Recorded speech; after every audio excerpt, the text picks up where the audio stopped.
رسول اللہ صلی اللہ علیہ وسلم نے اس وقت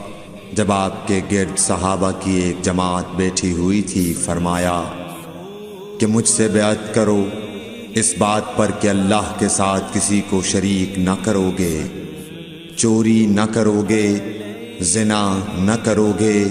اپنی اولاد کو قتل نہ کرو گے، اور ناعمدن کسی پر کوئی ناحق بہتان باندھو گے،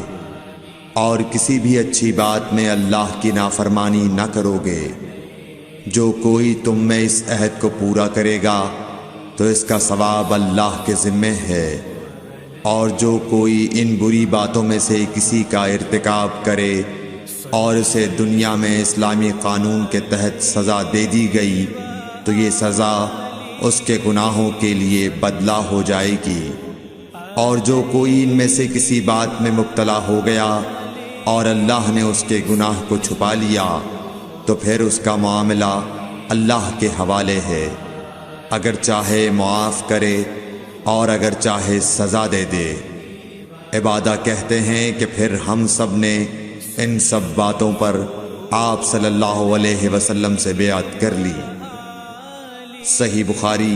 حدیث number 18۔ Don't forget to like, comment, share and subscribe to